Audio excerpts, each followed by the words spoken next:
Alright guys, another Longplay review on the Amstrad CPC. Also from Paco Saurez of Indescomp, like my last video for Roland In The Caves. This time it's the Galactic Plague, and not very good game from Paco, I have to say. If you want to know who Paco Saurez is, watch my last video, Roland In The Caves. This is one of his few other Amstrad games he actually programmed himself, as far as I know. The only other one being Champions, sort of a car racing game that was only released in Spain. And this is pretty much this one's just basically a Paul Galaxians Space Invaders type clone, with a couple of twists here and there. So let's start this up.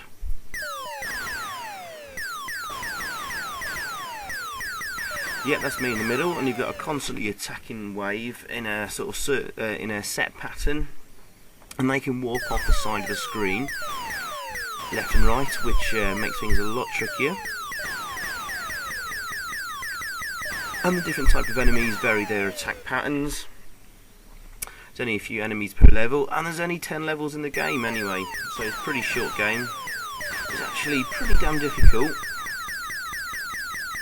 Unless, like me, you've practiced each of the levels over and over and learnt the attack patterns and where's best to place yourself. Now, your ship doesn't move very quickly, left and right. It moves rather slowly, which makes things a lot tougher. Enemies fire when you're just about underneath them, and they can set off a whole barrage of bullets against you.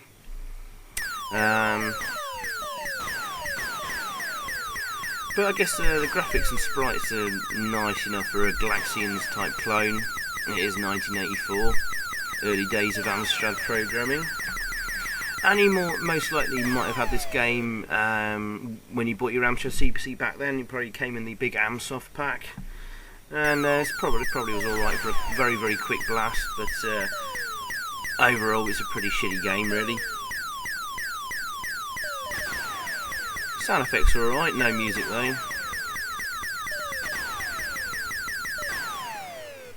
Yeah, some decent explosions and shooting noises there. Notice the game gets faster as there are less enemies on the screen. I don't think that's through a choice of the programmer. I think it's just, well, there's less sprites to cope with, so the Amstrad plays a bit faster. Though it makes things a little bit interesting, a little bit more frenetic at the end and frantic. And I believe this is a level 8, and this is an absolute swine, this level.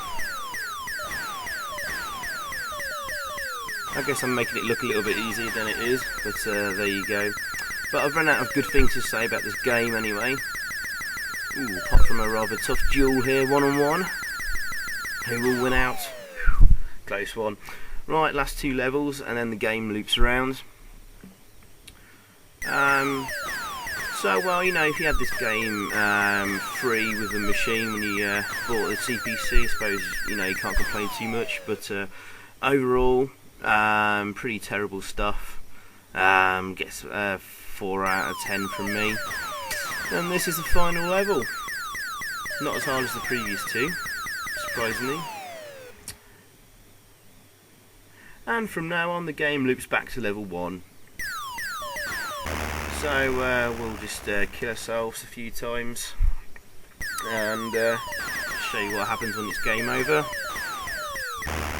Note there is a cheat. Apparently, if you press the R key, you advance to the next level and get bonus points. Pretty easy cheat to find. You always gain an extra life when you complete a level as well. Note.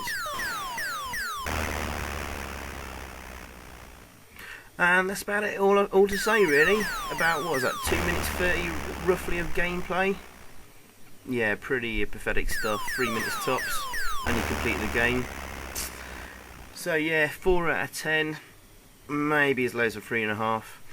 And just to add insult to injury here really, shows a bit of the poor programming. You can actually break the game by pressing the escape key, like so. And then you can do a listing, and it shows the game's programming basic, and you can see all the programmer's code there. Plain as the eye can see. yeah, pretty poor stuff. So that's me done here. So thanks for watching, and see you next time. Cheers.